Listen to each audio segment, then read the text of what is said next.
This village is Kaysersberg-Vignoble. These are vineyards growing Riesling wines and so on. It's a beautiful location, it really is. And the cycling is stunning in the Vosges Mountains. And while I've been here cycling, I've been cycling my new bike, and this is it. So let's face it, new bikes have become extremely expensive. And if you're not a cyclist, you might look at the price of a top quality new bike, which, you know, with the good gears and the good frame and the integrated everything and the kind of aero everything, and think you could buy a car for that. And you can, if that's what you wanted. And it's a lot of money, no question. Absolutely no question, it's a lot of money. And I thought there has to be maybe not a better way, but a different way. And this bike is my contribution to that debate, discussion, whatever. And yeah, I think I found a way that suits me. Not necessarily better, but definitely a good solution. And in this bike, I have gone all in with China, as you might say. It's a Chinese frame. The rims are Chinese. Well, the hubs are Far East. And the Groupset is Chinese. So really, this shows what can be done with Chinese tech today in 2024. And also, it costs a lot less than a new car. Now, many people are quite apprehensive, I think, or dismissive even, of dealing with Chinese companies. They think the quality would be poor, the lines of communication are very long, there's no guarantee. And these things are kind of true and kind of not quite true, but I have some experience of buying direct from China. I've bought a few frames, I've bought a few wheel rims, so and I'm not afraid to take a risk. And coming back to the money side of things, the actual cost is a lot less than paying for Western brands, so the risk therefore also is a lot less. That if you don't like something, you haven't spent a vast amount of money, and if it doesn't work, you can just kind of shrug and move on. The frame is from the Chinese company Tantan, who often use a brand name Seraph on AliExpress, and the particular model is a TT-X37. Now, something I was particularly looking for in a new frame was a wide tyre clearance, and this one is advertised as having a 35mm tyre clearance, and actually it's got way more than that. So right now it's got 32mm tyres. I reckon you could get up to 40 both in the rear and the front quite easily. And I got it in a custom paint colour. Well, I specified a paint which is a kind of cyan colour, which I wanted to be not Bianchi and obviously not Deliveroo. And for a little bit uplift in the paint cost, I got them to put my own name on it as well. And the paint quality is very good actually. It's nice and dense and great colour and very solid and even throughout. Here's an excellent tyre clearance from the front fork. And it's 1.5 inch bearings top and bottom. The frame comes with integrated handlebars, and I chose a 38cm width.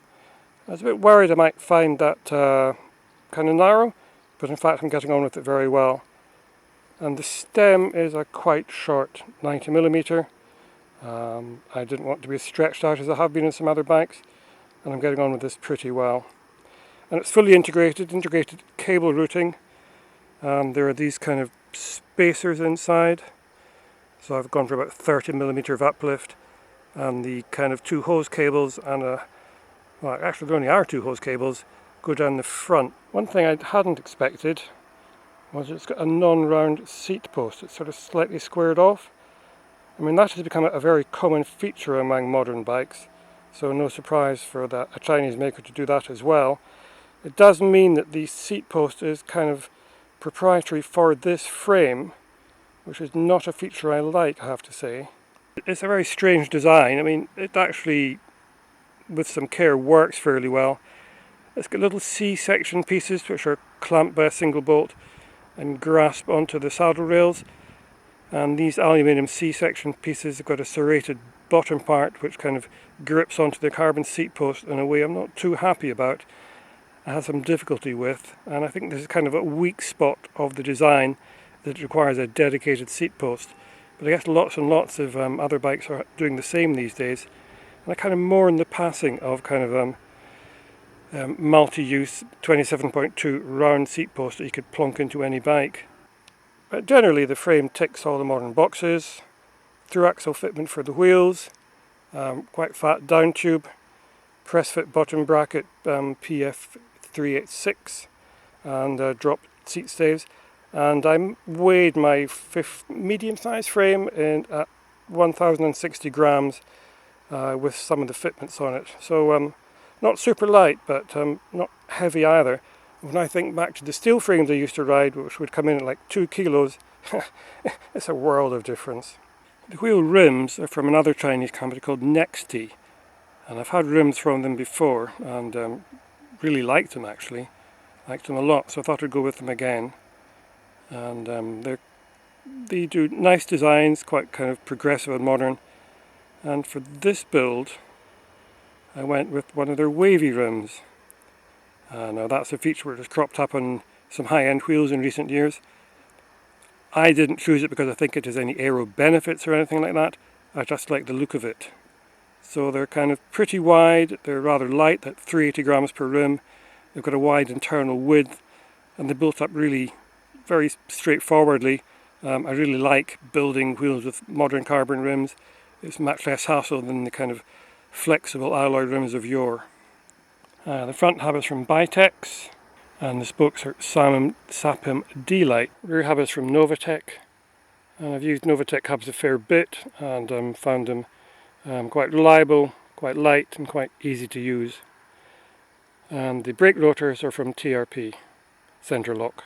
Tyres are Continental GP5000 S TR, tubeless in 32mm width, and they've been fantastic tyres actually.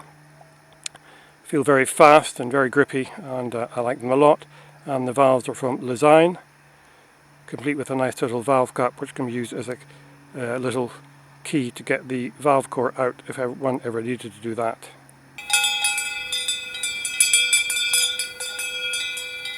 Okay, so far so good. I mean, a frame is a fairly simple thing. It's a kind of reasonably rigid piece of carbon with the features you like, painted the colour you like. It's not really complicated mechanically.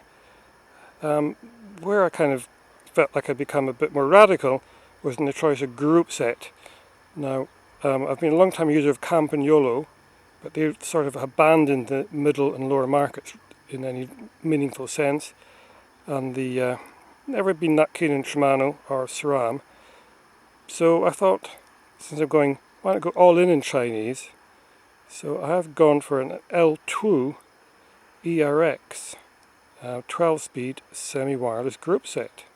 This did feel like a bit of a risk, but on the other hand, looking on AliExpress, it seemed like the place to buy it. You know, use a Chinese website to buy Chinese stuff, right?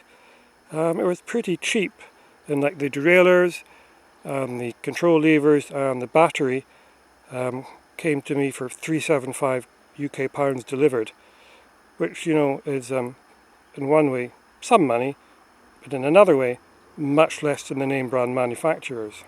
The group is semi-wireless in the sense that the shifters are wireless to the rear mech, and the rear mech and the front mech are powered by a battery in the seat tube connected by a wire. The front mech is rather boxy, I think we would all agree, and the rear mech has the fairly complicated elongated look that's common to really all the modern rear derailleurs, which need to handle high capacity cassettes. One feature I noticed about it was that there was a kind of, on the lower pulley wheel, looks a bit dirty actually, but I've been riding this bike a fair bit, the lower pulley wheel has got a narrow wide tooth profile, so it really locks into the chain.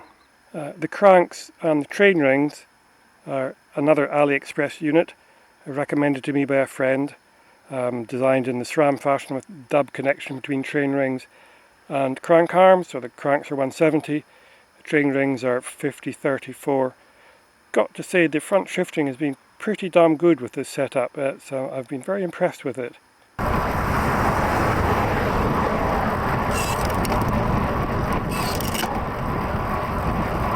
cassette and train are from Shimano. I mean, let's face it, they're pretty good at that.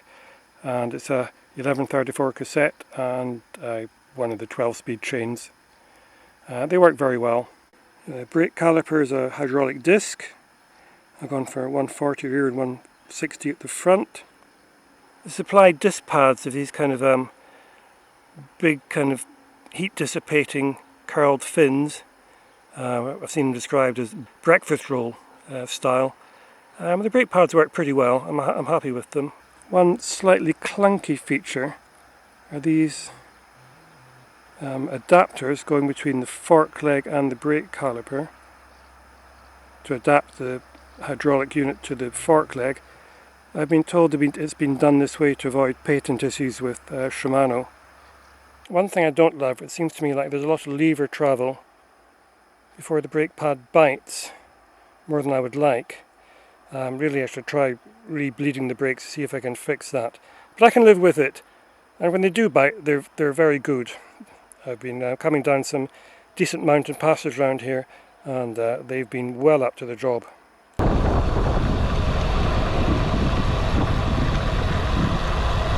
Since I've got this bike, I've really ignored my other bikes, and I've put on like 1,000 miles onto it, so it's not quite as new as it was. I should say I absolutely love riding this bike, and I love using it. It's all been working extremely well. It's been a fantastic bike to ride on the amazing roads around here in the Eastern Vosges, which if you ever get the chance to ride in the Vosges mountain of Eastern France, grab it and do it, because it is wonderful, and the villages around here are beautiful, and the food is great, and all of that. You know, if you like France, you love France. This bike, it costs a lot less than the equivalent spec from a name brand pre-built. It works very well for me, but I like assembling bikes and kind of I like tinkering with them, and I'm not scared of taking on that kind of a challenge.